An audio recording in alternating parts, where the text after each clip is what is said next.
Welcome to the Craftsman interview. I'm here with Denise Herrmann, who is the superintendent of District 128. And I thought it would be fun to have a conversation with you and learn more about your background, learn more about how it's going at the school because you are new, and just talk a little bit about education, a little bit about your background, and then if we can, maybe, we can explore a little bit of sort of on a granular level what's happening at Vernon Hills High School and Libertyville High School. I look forward to that. Sound Absolutely. Cool? All right. So welcome. Tell me a little bit about, let's just start with where you grew up. Where did you grow up? Where did you go to school? Sure. I was born in LaGrange Hospital, so not too far away here, western suburb. Lived in, when my parents were young, a few apartments, and they bought their first house in St. Charles, Illinois. And we lived there for several years. And then as St. Charles were growing, they decided they wanted to be in a more rural setting for their family. So we moved west. And we moved to a small town called Earlville, and then a few years later moved to a different small town called Shabana.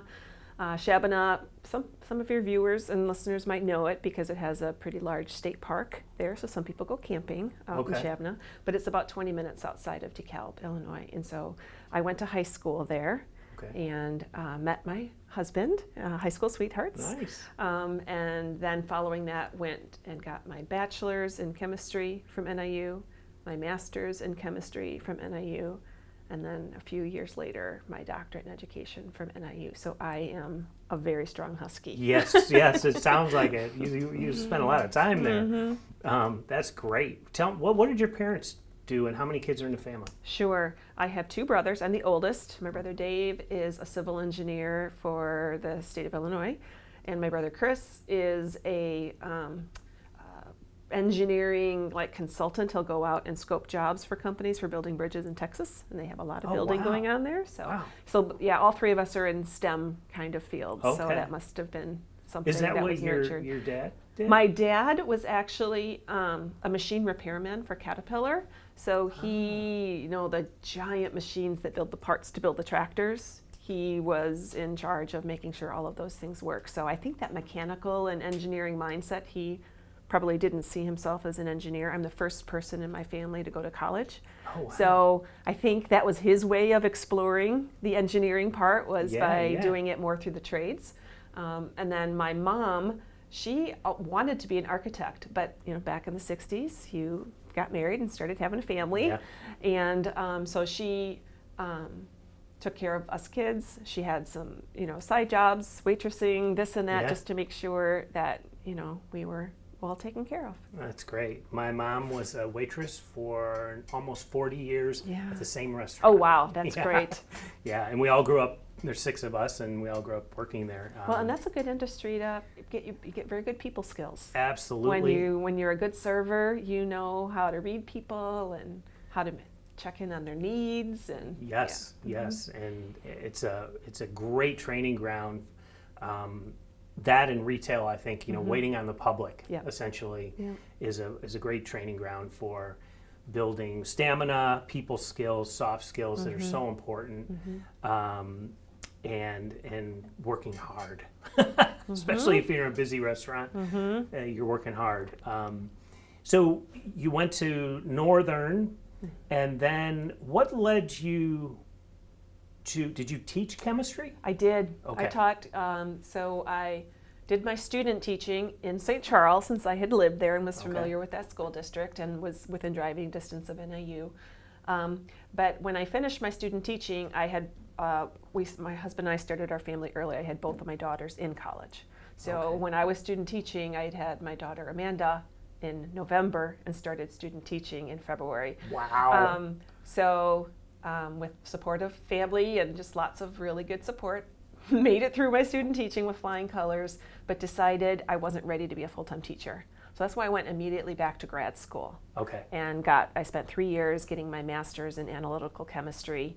It allowed me to be a little bit more flexible with my work schedule and taking care of the kids. But then that yearning to get back into the classroom happened, and so the person that I student taught with called me and said, I'm going to be retiring, you should apply for my job. And I did, and I got it. Wow. So, yeah. What grade was that? That was high school, and when I first started, I taught mostly sophomore and juniors in a year-long chemistry class. When I got to my third and fourth year, I had the really good fortune of designing a 2-year science class with a teaching partner where we did chemistry and biology together, integrated, taught at project base.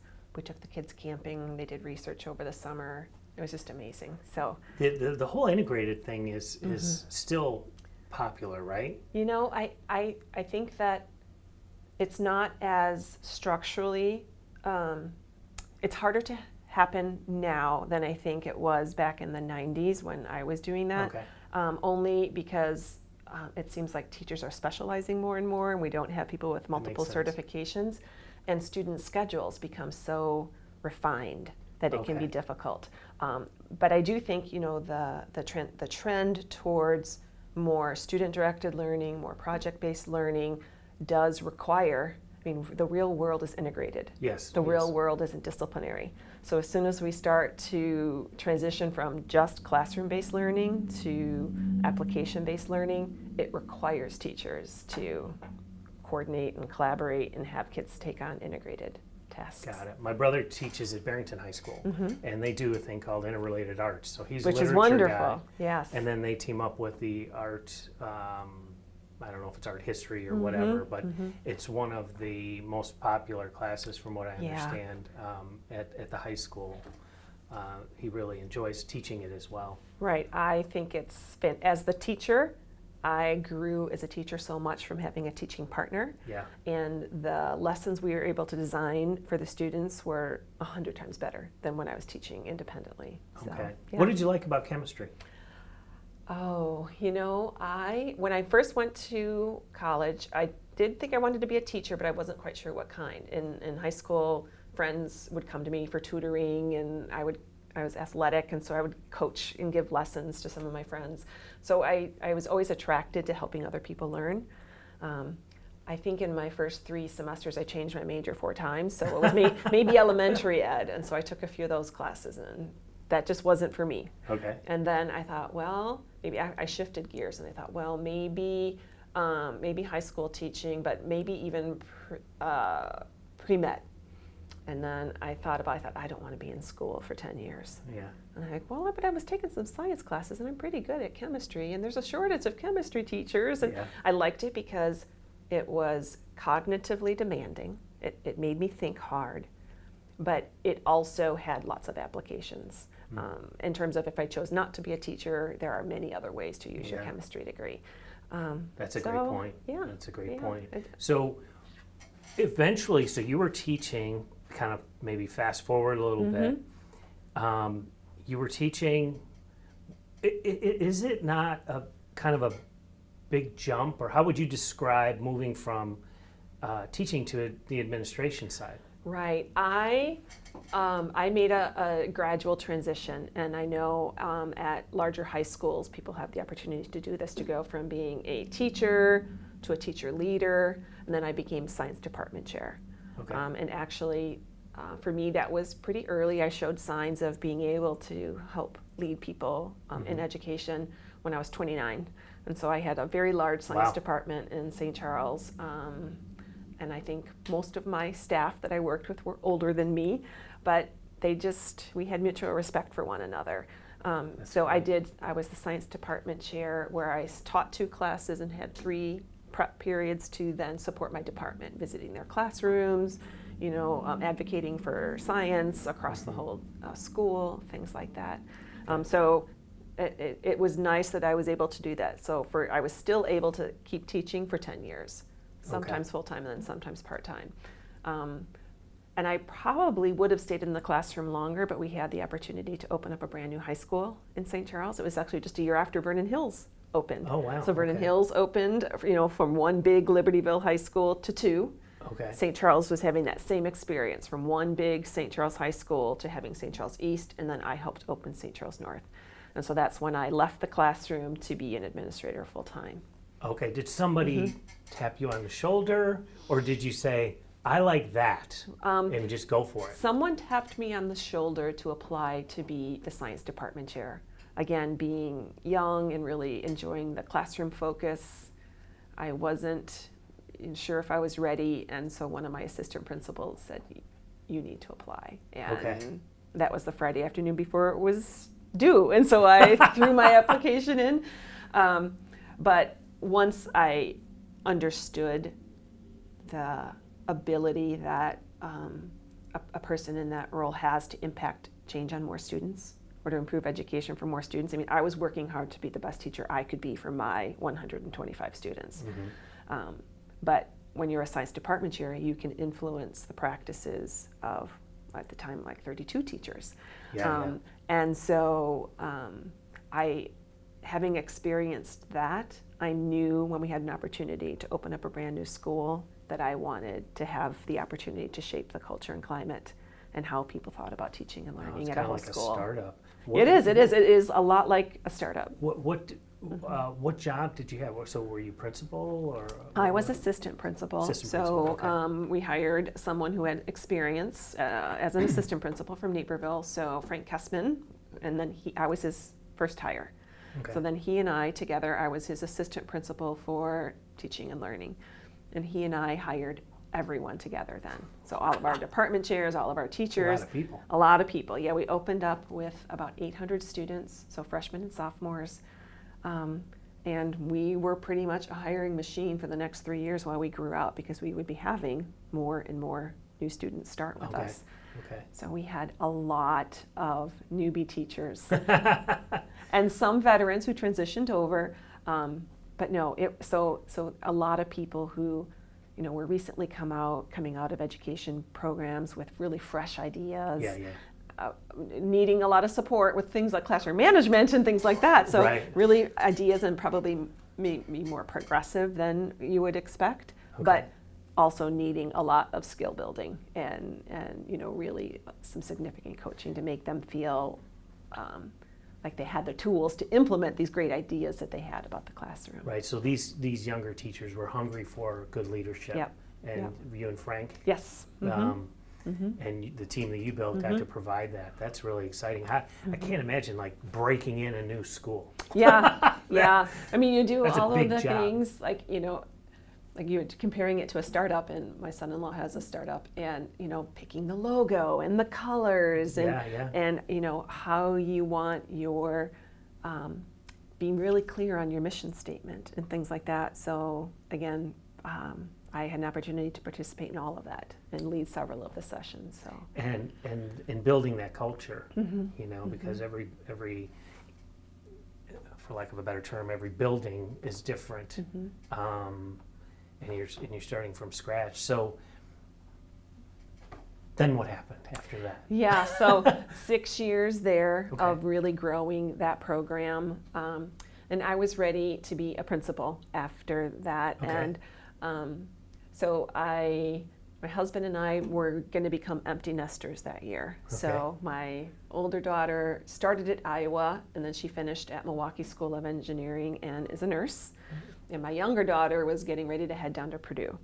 And so my husband and I said, we don't have to stay in the Chicagoland area. Where would we want to live? And so we talked about it. We both enjoy, what I talked about, that cognitive dissonance. Like, I wouldn't say intellectual, that sounds a little stuffy, but I like talking about politics and being in an interesting and engaging environment. And so we both liked Madison because it's the state capital, and it is a major university, so it has all of those vibrant opportunities going on. It's a great place. And another city that's like that is Boulder, Colorado. And so again, not the state capital, but again, another really vibrant city close to Denver.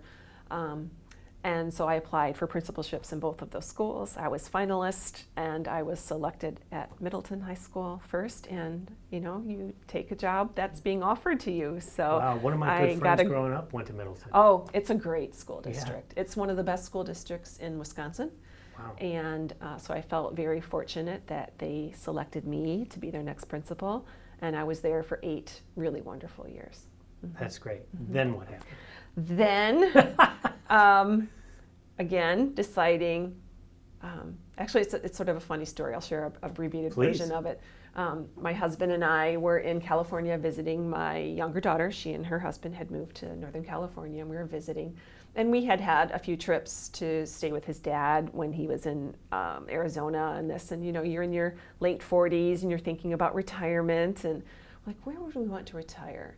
And as we were sharing a bottle of wine in Napa, we were like, this is a pretty cool place. Yeah.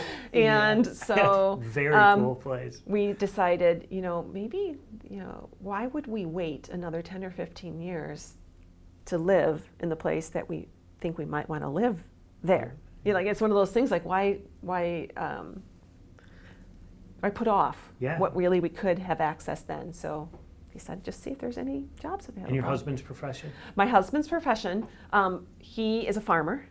And so we have a grain farm in Illinois. At the time we did. Right now we've transitioned it to be not cash grain anymore, but it's actually planted in wild flowers. So it's a pollinator prairie. Yeah, that's a whole nother strand of my life. But so he picked a profession where he could continue to help run the family farm, but also had a flexible job. So he also worked in public health for DeKalb County. But by the time we were considering moving to California, our kids were through college, and he's like, you know, I'll just work, you know, I'll get another job in agriculture or something that. So I found, you know, lo and behold, there was an amazing job in the Palo Alto School District, and I applied, and they flew me out there and hired me that same day. And so I became the principal at Henry Gunn High School in Palo Alto, and I was there for 3 years. Wow. Where did you live out there? We got so lucky because housing is crazy. One of the teachers that knew I was coming out to look for housing said, oh, I know of a friend who has a house that's for rent in Menlo Park, which is a town that touches there. She goes in, you know, it's a great old home, and the woman's 90 who owns it, and she would just want someone great to be living there who she could trust. So we found a 3-bedroom, 2-bath house to rent, and, you know, we think housing is expensive in the Chicagoland area. Not even close. Not even close to what I think Palo Alto continues to rival with one of the New York zip codes for being the most expensive zip code in the whole world sometimes, I think, but definitely the U.S. But so we found what is considered somewhat affordable there. $20,000 a month. Oh, you know? yeah, I don't even want to verbalize what our rent was, no worries. because it's painful to remember. But we really enjoyed that time. I enjoyed having opportunities to participate in projects with Stanford. I appreciated being right in between 2 major cities of San Jose and San Francisco, so there were so many wonderful conferences for education or concerts, or it just is a very vibrant place to live, and you're 40 minutes from the ocean and a couple hours from the mountains. So we really we made the most. We lived very vibrantly when we were in the Bay Area. I love that area. I have a friend of mine who still lives in Foster City. My brother-in-law lives in Hayward. Yeah, you know the area well then. And I used to go out when another friend of mine who's since moved to Colorado, I was single, he was single, he had a place out there, and he would just say, and his brother was the one that lived in Foster City. I grew up with their family. And he would say, Jimmy, just come out. I'm going to go to work. I'll throw you the keys, and you can hook up with Tom and Heidi and just explore. So I got to explore it by myself, which I love. Yes. The whole area. Yeah. And my brother-in-law ended up getting married in Los Gatos. So we spent some time there. And it's just, I can see why you lived a very vibrant life in Northern California, because it's easy to do that. Yeah. It's a beautiful area. And so then next I had an opportunity to transition from site-based leadership to central office leadership. And I spent 1 year in Fremont school district, which is just across the bay. And I made that choice because I thought, I've been in small to medium-sized districts. And when I was thinking about the last decade or so in my career, I'm like, maybe I should try being at a larger school district just to see if that fits and what Fremont I might want to do. Is ginormous, Fremont right? is ginormous, yes. And it was 36,000 students, 43 sites, 5 high schools. It was a lot, but I thought, that's a way of delivering education that I'm not familiar with, and I maybe just put my toe in the water. Well, by Thanksgiving, I was still trying to make sure I had site visits to all 43 of my sites. I was the assistant superintendent for all of teaching and learning. It was important to me, one of my leadership styles is being present on campus, seeing the principals in action so I can support them. What do they think good teaching and learning is? How is everything going with their parent community? So I quickly learned that I enjoyed the Fremont community, but being in such a large organization, I was feeling more like a bureaucrat than I was like a leader of leaders. And so one of the people that I trust a lot, one of my mentors, I was talking with him about it, and he's like, you are so ready to be a superintendent. He's like, he goes, and we really need good superintendents. So even though you have limited experience at central office, you have such a diverse background of leadership at the site level and in multiple states. So I applied for a superintendent in the Sacramento area, and I was selected. So I spent 2 more years in California as the superintendent in Roseville, which is a really wonderful suburb just outside of Sacramento on your way to Tahoe. Oh, okay. So I missed that one on Yeah, that's okay. So, yeah. So 2 years as a superintendent. Okay, Yeah. okay. And then? Then, well, 2 things happened while I was in Sacramento. Near the end of my first year, my husband died unexpectedly. Oh, I'm sorry. And yeah, so it was he and I, on this wonderful adventure, and he passed away unexpectedly. And it was my family is very close, so my 2 daughters and everyone. It was difficult, but everyone grieves differently, and one of the strategies I chose was to dive into my work. And so, I was very focused on continuing to be the best superintendent I could be, and then COVID hit. And we were all, this is all in California still. Yeah, okay. This wasn't long ago. Not long ago, no, he died in 2019. And we were high school Denise, sweethearts. I talked to you about that, yeah. So it was very impactful. But when COVID hit, and we all had the stay-at-home order and the economy shut down, and we were still running school, but I couldn't even go into my district office. Everything we did was by Zoom. And so it was a lot of time to be home by myself, thinking, and allowing myself to probably do the grieving that I had delayed from the year before. And, like so many people during COVID, it really helped me clarify what's most important to me, which is my family. And it also helped me know that it's okay to pause your work life. Amen. To be able to center yourself on your personal life. And so pause for me, you can tell this education is my passion. I didn't want to stop being an educator, but I wanted to say, I'm going to pause. I'm going to move back home. My daughter and my son-in-law were also saying, we are tired of living the Silicon Valley lifestyle, and we're ready to move back, because they were high school sweethearts in St. Charles also. So they said, we're going to move back over the summer. And I'm like, I think I want to move back too. And so we shared a moving truck, and I moved back. That worked out beautifully. Yeah, and so there happened to be a really wonderful opportunity for me to rejoin the district I first started in.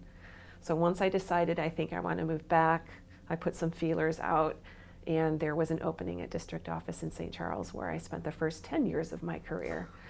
So that's how I transitioned full circle. It really was just full circle. So some of the teachers who I had hired, when I opened up St. Charles North, they were now principals, or they were administrators at district office. And so I got to rejoin this organization when it was almost like spiraling up. And so it was at this new place, and I got to rekindle, good professional relationships that I Sure. had from the past, but also just sort of bring some fresh eyes since I had been at other Yeah. school districts. So I really had a wonderful year last year, and I was planning to stay in St. Charles for a few years until someone told me about this opportunity in Libertyville. Okay. And so I had heard wonderful things about this district previously, not firsthand experience, but just that it's a very high-performing district. It treats its employees well. It has a lot of community support. And so when a few people encouraged me to apply, and I saw the website and I saw the daring mission, and I had an opportunity to, again, in education, we put our feelers out and say, is this a district that's moving forward and being innovative, or is this a district that's sort of resting on its laurels because it has, it's that good to great conundrum that some high-performing schools can get caught in. And people assured me that no, this is a district that is dynamic and wants to continue to find new and better ways to support all students. And so I applied, and I was hired, and now I'm here. Oh, wow. That's a great, thanks for sharing that. And I'm sorry about your husband, by the way. Thank you so much. Now, tell me, did your daughter and her family, okay, Mom, you're going to be a little further away, but that's okay, and from St. Charles to Libertyville? Oh, well, you know what? My other daughter lives in Mugwanago, Wisconsin. So right now you're right in the here, middle. I'm an hour between both of them. Perfect. So I can get to Perfect. Little League games. I can get to events pretty easily. So no, I Great. feel like I'm in a very neutral setting, Great, great. close to both. So let's get into the District 128 stuff. And again, thanks for sharing all of that. I love, hearing background and everything is cool. And what a wide variety. And that's kind of where my interest lies, just selfishly. I'm really interested in what's happening in Sacramento, Palo Alto, St. Charles, Middleton, and how do you bring some of those ideas and things to District 128? So let me just ask it this way, is what do you think are the great opportunities for our district? Oh, well, there are many. I think that, just thinking even with what we've learned in the last year about teaching students using online and remote methods, that, we were dabbling in a lot of those things. Actually, some people were pretty far ahead. But the fact that on a dime, we pivoted to be able to deliver instruction to kids in their family rooms or bedrooms or wherever they were setting up camp to be a learner. We learned a lot, and we have an opportunity to be reflective on some of those things and take sort of the best of, because teachers were able to find things to differentiate lessons. So rather than me lecturing and probably boring kids for 90 minutes in the more flexible schedule we had last year, I'm going to be able to start a lesson, send them off into some work groups, do something. So the gift of time and the gift of some technology tools that maybe people hadn't used in the past, we were able to design lessons that I think, for the most part, were pretty high quality. I mean, everyone was still trying things new, so not everything was perfect, but that happens. I still am so proud of the teachers here, the teachers I was working with in St. Charles. For most people to have pretty much everything change about the way you do your job, and to continue to do it so smoothly. Our teachers really are heroes right now. So I think that's one, when I say opportunity, to take the best of what we learned about remote learning and make sure that we're infusing it into our face-to-face learning and into our opportunities so that kids get more personalized learning approaches. Okay. So that there's opportunities for them to have choice and creativity and other things, because we did it because we were forced to do it before, but now we see, kids can be that kind of independent learners. I can have that be part of the unit that I'm designing. So I think that's one opportunity that we have that many other districts have, but that's important to me that I help us explore. That as superintendent, I want to make sure that, yes, we're going to get back to in-person instruction, but it shouldn't look like it did 3 years ago. Yeah. We learned too much. No, it was a real birthplace for creativity, and I agree that reflective time is very much needed. What else? So let's see, other things. We have a very supportive community here.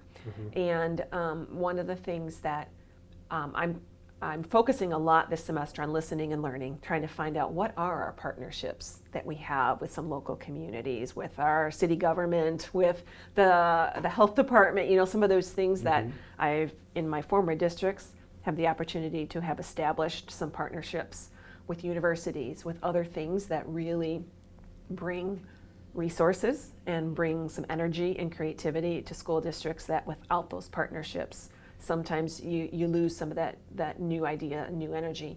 So I'm trying to learn and get more clear on what partnerships we already have established, and then where there might be some gaps so that I could do some outreach to try and establish some new partnerships. Do you have any ideas on that? So, well, there's one idea that I'm familiar with from when I worked in Palo Alto, and I think there is a similar model here. So this is one I actually learned more about last night at a PTA meeting. Okay. So in Palo Alto, I was there when we had the second suicide cluster at Gunn High School, and so within 6 months we had 4 students die by suicide, and it was amazingly tragic for the families of the students who died, of their peer group, of the teachers who taught. The whole school community was grieving, and then was grieving, and then was grieving, and it compounds itself. And so in response to the first suicide cluster that happened in in Palo Alto back in 2008 and 9, the community came together and developed a partnership called Project Safety Net. And it was Stanford University, it was other local universities, it was the school district, it was the city government, it was the park district making their spaces available, it was clergy from many different religions. Pretty much anyone who was in the service kind of organization that was supporting people's learning or social emotional or safety, we came together, and that's the name Project Safety Net. And so when the second suicide cluster happened when I was there, that group already existed. I would say that because things had been going so well, it had sort of relaxed some of the measures that it had been doing. How far? So this was from 2008 and 9 was the first cluster, and then I arrived in 2014, and that's when we had within the first 2 months of my principalship. It was very challenging. But anyhow, this particular partnership, we really, especially the kind of complex issue that you're dealing with when you're trying to help support mental health. It's not just a school issue. It's not just a community issue. It's not a police issue. It's everybody's issue. And so by coming together and pooling our resources, we made sure that we had outreach for families. Again, Palo Alto is a very, very diverse, a very global community. And one of the things that our parents were talking to us about, of the students who died, 3 of the students were Asian American. And so the Asian American community was asking for additional outreach. Can you make sure that we have therapists who speak Mandarin? Can you make sure? And they came to us and said, and there's a real stigma in our community about seeking mental health services. And so we drew in partners, and we had information sessions for parents. We had all sorts of things that were jointly funded and coordinated together. Yeah. So some of it might be Palo Alto University having some of their professors come and speak. We did the advertising to get the parents there. Some at Stanford might have some of their grad students who are coming to help do some individual counseling with our students. So that's the kind of opportunities I've seen where communities can tackle some pretty challenging issues that individually none of them could really make a dent in. Sounds like all hands on deck. Yeah. And I learned last night at the PTA meeting that there is Parent Cats meeting? Parent Cats, Parent yes. Cats, Sorry, okay. PTA is the generic, yes. I think the I Parent just wanted Cats, to clarify yes, for my it own was sake. the Parent Cats Parent meeting Cats, last night, that we have an organization similar to that. I think it's called Libertyville Connect. And so I'm going to find out more about that organization and see High school is already connected to it. I don't know if we have a parallel organization in Vernon Hills, or how to make sure that it's district-wide where we're having some of those conversations. So again, I think that's some of the work that a superintendent does, is to try and find out where good things are already happening, and how can I either magnify this or provide more resources for it, and then make sure that all students and all parents in the district can benefit somewhat from that model. Was there someone from Libertyville Connect there by chance? 2 parent members were there and gave a brief overview of the meeting that they had yesterday. And I apologize, I don't remember their names. No problem. I try to go to the parent camp meetings when I can.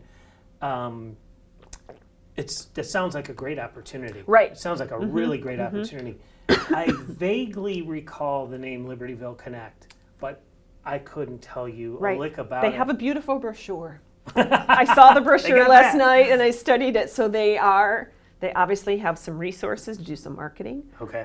And so I think I'm seeing that as a really good opportunity. So the first thing was learning from the pandemic to help improve instruction. The second thing is exploring either existing partnerships or opportunities for partnerships.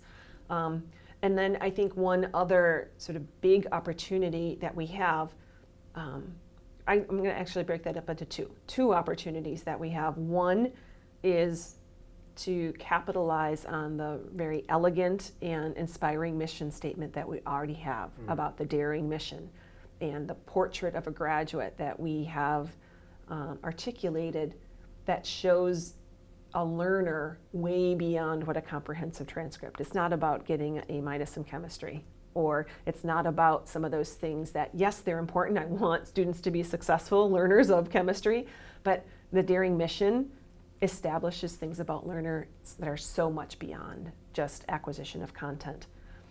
And so that's what attracted me to this district. But I want to make sure that as a whole district, we have a more clearly articulated strategic plan that says, and how are we going to get there? Okay. And so I have the full support of the school board and the district leadership team. I had over 60 staff members volunteer to serve on our strategic planning committee. So right now in that process, we're really focusing on what does the data say about where we currently are? Because it's hard to set a vision for the future unless you know what your current strengths and areas for growth are. And so that work is being primarily done by the staff. We're looking at data. We're going to be doing some perception data surveys of parents. We're going to be doing some town hall kind of meetings to get feedback. And then we'll be putting all of that together, and we'll have a more traditional strategic planning session where there'll be stakeholder groups, and we'll do one of those meetings probably in December, where everyone gets to have that shared thinking and that shared experience.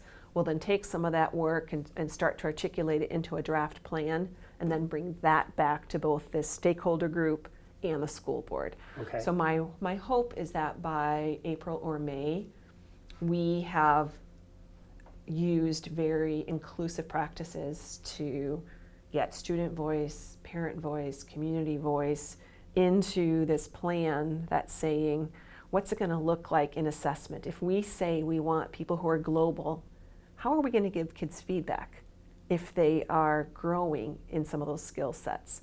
What might that look like? How are we going to embed it in some of our English courses or in some of our other kind of classes? Right. What might a portfolio look like where kids have that to take off to college and not just their transcript? So it's those kinds of things, that having a plan that empowers principals and teachers and students to sort of shine in that way. I'm very I'm confident that we're gonna end this school year with a really dynamic strategic plan that's not just going to get put up on a shelf. It's going to be something that is going to direct decisions that the board makes. It's going to direct where we put resources. It will direct some of our staffing decisions, because if you want new and better things to happen, you have to put resources towards some new and different strategies. So that's I'm tracking. Portrait of a student, portfolio in addition to Our traditional academic Transcripts. measures, absolutely. That's still important. Those are things that kind of stood out because I think the articulation of that is definitely needed, and thank you for sharing that. That was well put. Thank you. Exciting times. And it also gives me information that I haven't had about how I might plug in as a parent. Yes, You know. there will be. So we'll have layers of opportunity this year, and then once we have our plan, it's not just like, oh, we're only going to get parent input when we're designing the plan. That's an important part to get input. But then as we start to unfold some of these opportunities, I think that our students, we underutilize the ideas and the thinking power and the talents of our students. And I think sometimes we do the same thing with our parents. Where is an appropriate way for a parent to give input or for a parent to give a helping hand on a project? And so I think if you're more clear with what you're doing, it's more clear where there's opportunities for parents to participate. If it's sort of this abyss of ideas, parents want to help, but they don't know how because there's not a clear pathway for them to be an advocate and to be a supporter without accidentally stepping on the toes of the educators. Because I think that can sometimes happen too, is I want to have ways where parents can help, but not supersede the talents and, a really talented work of our teachers. Right. Right. So. Let's slightly shift gears for a second. What do you think of college? I mean, you kind of know where I'm going with that. Yeah. Well, I was a non-traditional college student. So, I mean, I shared, I had both of my daughters in college. So I was a parent and a college student. So when I think about my college experience, I already had an end game in mind. I was very focused on getting a degree, getting into a career that I could support my family. Not most college students go with that motivator. And so I like to think about college as a way to explore who you are as a person while finding ways to wind that up into your profession. And I think that can happen at a 4-year university. I think that can happen at a 2-year university. I think that can happen at a trade school. And I think that one other message that I'll want to make sure I communicate, because sometimes in a high-performing district like ours, people can have the misconception that being an electrician or being a tradesperson isn't just as cognitively demanding as being a computer programmer. There used to be jobs in the trades that didn't require as much math or communication or technology skills. Those don't exist that can support a family, right? Car mechanic. So when I talk about post-secondary options, I want every student to be prepared to go to a 4-year college if they want to. Not every kid is going to make that choice. And I am absolutely okay with that. But what I don't want is for our programs to close the door on any student early. For us to look at a student and maybe see their grades as a freshman or sophomore and make a judgment on which doors that student should have open. I think it's really important that from the very beginning we let students know there's multiple paths to success. And our job is going to make sure that you, when you leave us, still feel like you have lots of good choices. And there's a lot of students, there's data that shows some of our students who go to 4-year institutions quickly return and go to 2-year institutions. And so I'd also want to make sure our district is really following up with students. Where were you prepared? Where were you not prepared? What can we do? And from having done this work in Palo Alto, we had a pretty sophisticated graduate follow-up survey that we did. And many of the students told us, I was very prepared academically. I was over-prepared, like some of the things I felt like I was redoing, but I was under-prepared in so many of the affective and people skills. I was used to being the smartest person on campus, and so I wasn't used to, maybe being around others who were just as smart as me, and not being the smartest person in the room, a little, maybe being humble, learn some humility. Other students reported that they had mastered one way to study and that worked really well for them in high school, but that if they were in a field that was requiring something different than maybe what most high school courses require in terms of, taking notes, studying, reading, giving it back, writing a paper, or whatever that might be, that when they were being required to generate knowledge or to generate questions, they didn't feel that they have enough support in some of those things. And again, I see that being where our Daring Mission comes in.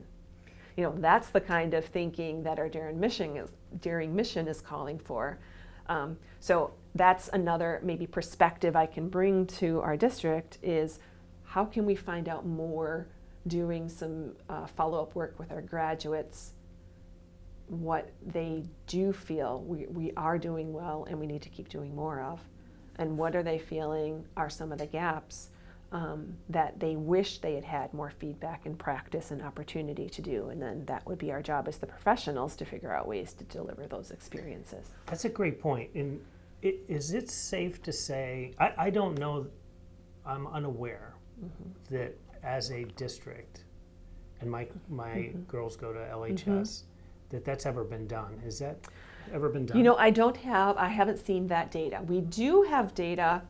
The first kind of data I was talking to you about, it's National Clearinghouse data, and they make it available through some of the other software that we have that tracks all of our graduates who go to public and mostly private. I think there's only maybe a handful of colleges that don't participate in this. And it's actually, the history on this project is where, how many kids get credit cards when they go to college. It was the credit card industry had all this data on these college kids. Yeah. And they were trying to figure out, how do we use this in some positive way? Yeah. And so they worked besides just selling them more stuff. And so I don't know the exact ins and outs of it, but from this project came the National Clearinghouse data, where it shows, it doesn't show how their grades or anything like that, but it shows this student, they told you they were going to U of I, and you think they were going to U of I, but they changed their mind in August. And they went to Illinois State instead, money-wise, or something changed in their family, whatever. We usually don't know that. This says no, and it gives it to us by name where every kid went, and then it also shows they stayed there and they graduated in 5 years, or it shows us their retention rate. So it shows us enrollment and retention. That we have, but it doesn't show us anything more than that. So just that is very helpful data to know which of our students are persisting at four-year universities. And if they choose to not persist, it doesn't mean that they maybe didn't have the skill set.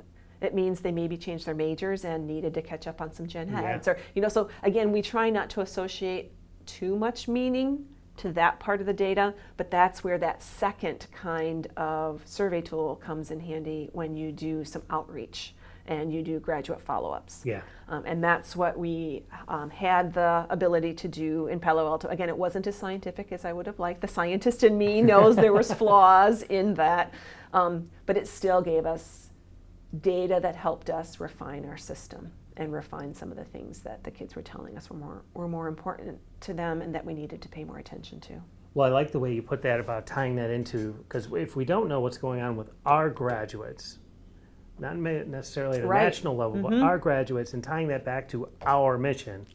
How the heck are we supposed to know what's going on? Makes total sense, and I'm happy to hear that that's being pursued. So what's the fourth piece of that? So another opportunity that we have and that attracted me to this district was the new equity plan that the board advocated for and that the community came together and participated in. So I was named the new superintendent in January, and a few weeks later this committee formed to take people's ideas about what we wanted to have our sort of beliefs about equity and what we believe about all learners and all families, and put that to paper so the board could then use that in its decision-making processes. So even though I wasn't official yet, I participated and got to work with students and parents and staff members on the equity policy committee. And so one additional thing that I think is very important for me as superintendent is to guide my staff in bringing all of those goals that we set and metrics that we put to paper to make sure we are measuring what we said we value about equity in our district. So that's another really important task that is bigger than a task, but the policy as written is very complex and very thoughtful. It's not simply just a sort of a rubber stamp, we believe that all kids can learn. It's much more robust than that. Okay. And it also calls for, if we believe this and we want this, how are we going to know it? Right. So there's metrics embedded into this policy. And so I have a team, and again, I had over 45 teachers volunteer to participate on this team from both high schools coming together to say, no, we want to be a part of this. We value this about our district. We want to get the data to help us know, are we closing the achievement gap? Are we closing the participation gap? What percent of our students are on free and reduced lunch? How are they eating over the summer? You know, some of those things that when you're more clear on the needs of your students, you're better able to plan to meet those needs. Yeah, that's great. So for viewers who might not know, who was the public that was helping with this? Who were the parents? So there were approximately 8 parents, about 4 from each school site. Okay. And I think the principals and probably the PTA or someone identified, and we tried to make sure that we had all races and Okay. experiences represented. So it was a very diverse parent group there. Gotcha.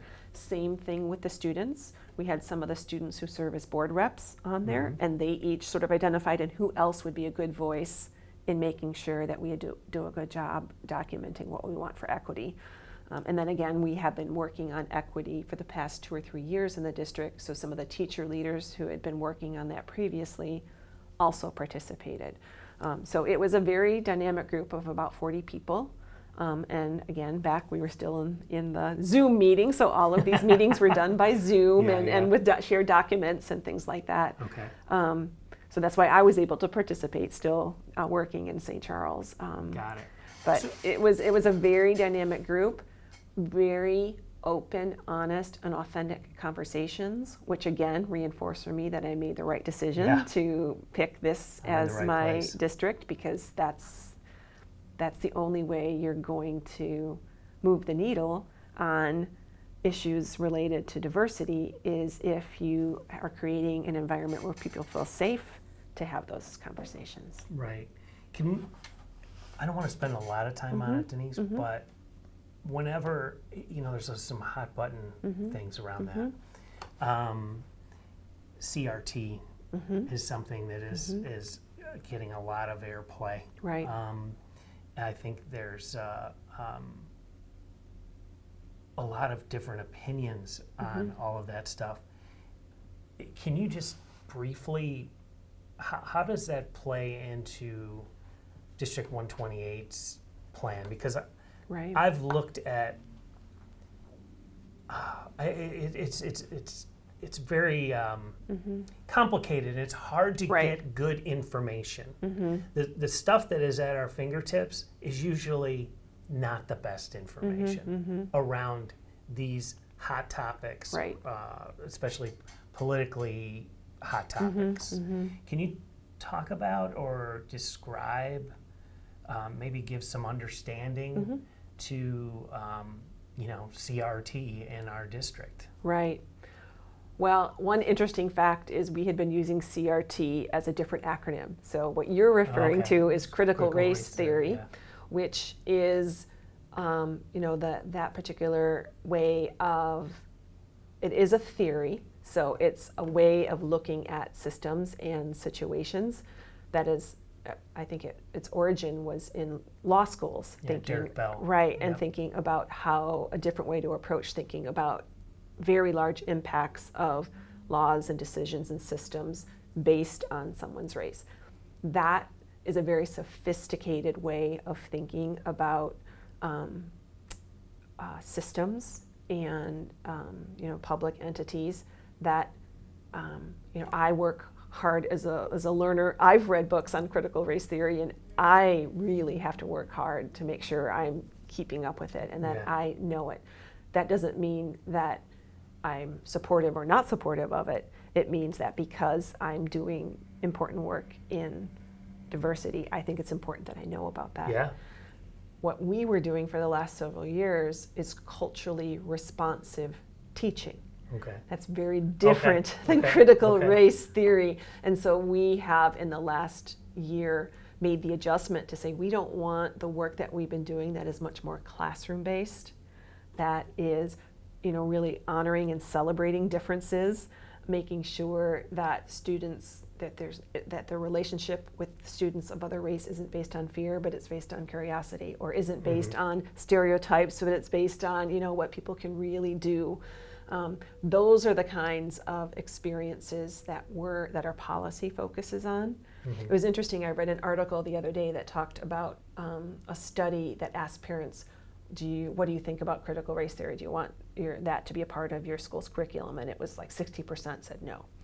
It asks very similar questions. Do you want your students to understand, the history of racism in our country? Do you want our students to understand, some of the other things that are, like actually we have a new state law about Asian American history. Do you want your student to learn about other cultures? And the answer was a resounding yes.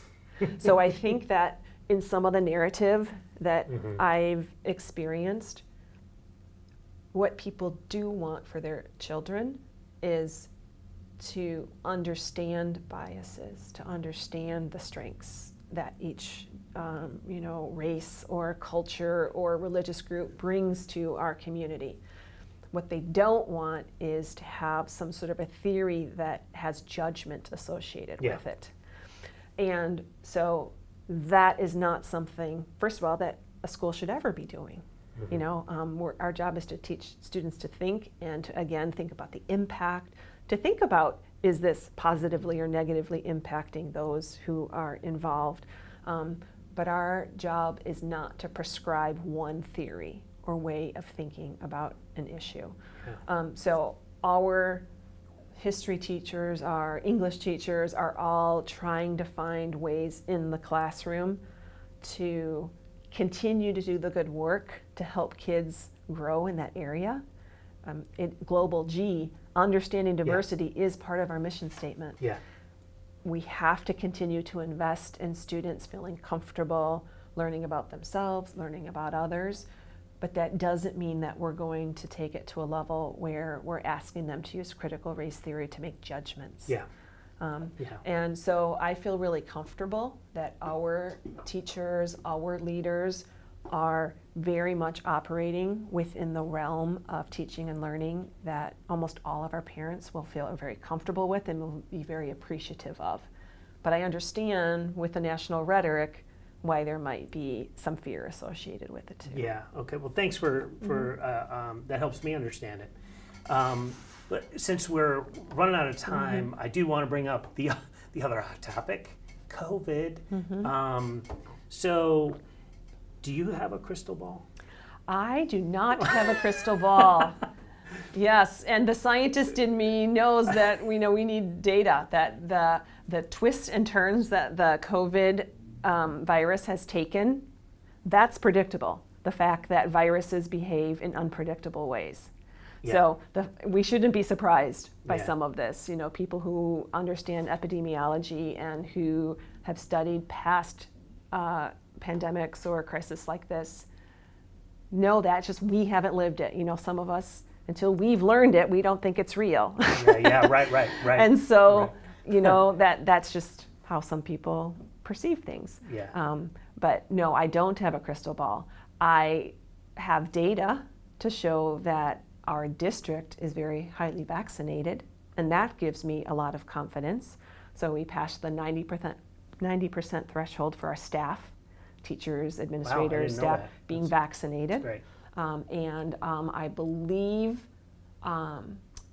both schools are just under or just over 80% for the students. And that's pretty good. Oh, wow. I think they both started in the 60s and early 70s of the percent, And I think because of the Delta variant and because of so much more prominence, I mean, it is, right now we have the contagion rate and other things is Right. really high in Right. Lake County. So we had maybe students or parents who were reluctant, thinking, because in June and July, our numbers were really good. Yeah. So I think a lot of us felt like, okay, so maybe mask optional is, that we had gotten to a place where we would be able to remove some of the mitigation strategies. Based on the virus itself, we're not. Yeah.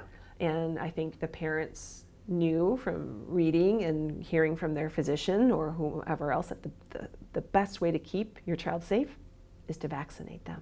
Yeah. And I think people who were maybe a little reluctant last spring to do that really said, okay, I want my student to be able to attend, because if you have a close contact in school and you're vaccinated, you don't have to quarantine.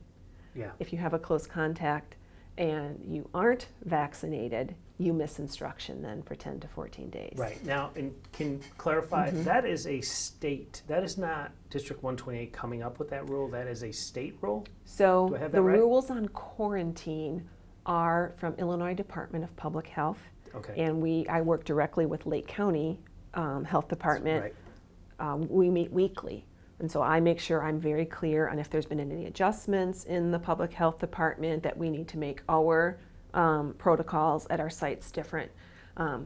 The protocol about if we can do remote learning or that came from the Illinois State Board of Education. Okay. So there's sort of two groups and the governor about the mask mandate. Yeah, so there's right. really 3 different layers of statewide officials that give input into how we operate as a school district. Does that make your job more complicated? It's a joke. Yeah. It's difficult to be keeping track of Yeah. the different sources of information, but I do appreciate the health department is using its expertise to give us information and to guide our nurses on making the best decisions and planning for quarantine and keeping our students physically safe. ISBE is not dabbling in that because they are not medical experts. Yeah, okay. ISB is staying in their lane, and they're giving us information and guidance about how to deliver instruction effectively and what those parameters need to be. The governor is looking even more at the public part of it, saying, no, you're going to wear a mask anytime you go into a facility now so that people are safe. And yes, schools, you are going to require that. Right. That was something only he could do as governor. So I think that even though it's maybe a little confusing to have information coming from these 3 different branches, I am respectful of it in that each person is operating within their area of expertise Yeah, no, and that- the and that's- area that they have influence over. That's great clarification. I just, in a humorous way, Yes. I'm just thinking, my gosh, how many sources of information can one Yes, digest? they at didn't one time, teach me how to do COVID testing in graduate school when I was trying to figure out how to be an administrator. But it's one of those things that's what we learn. Yeah. We are entrusted with the care of students for 8 or more hours a day. So there's some interesting things that come with that Yeah. responsibility. Yeah. Well, it's. I was talking to George earlier, and this thought has crossed my mind a lot of times, where schools are now kind of like hospitals, kind of like treatment centers, kind of like community centers, athletic centers. I mean, I could go on and on and on, and they're serving a wide variety of community and student needs. It's a demanding job. I'm happy you're here. Thank you. Thank you so much for taking the time to sit down, and I want to let everybody know there were no prepared questions here. We were just riffing. That's the way Denise wanted it. That's the way I wanted it. So I would just really appreciate you, the spirit in which you bring yourself here. And if you ever need anything, call me. I don't know if I can help, but I will try my best to help. Well, I think as a parent and a trustee, you have many tools at your disposal to help me and to help our district be successful. Well, I promise you I will try my best if you have any requests or anything like that. I think we've got a great district. We've got a great high school. Two of my daughters are now graduated. One's a freshman. The experience has been just nothing short of amazing. There's always work to do. I love when we were talking earlier about just these opportunities that you've seen and that you've experienced in past roles. It looks like you're just bringing all that stuff to the table, and you know, and Dr. Colentis here at LHS, and I know Dr. G. You know, we've got a great team. Right. We've got a great team. We have a very strong team. So anyway, I could go on and on, but Denise, thank you so much. Thank you Appreciate very it. much. That's a wrap, George.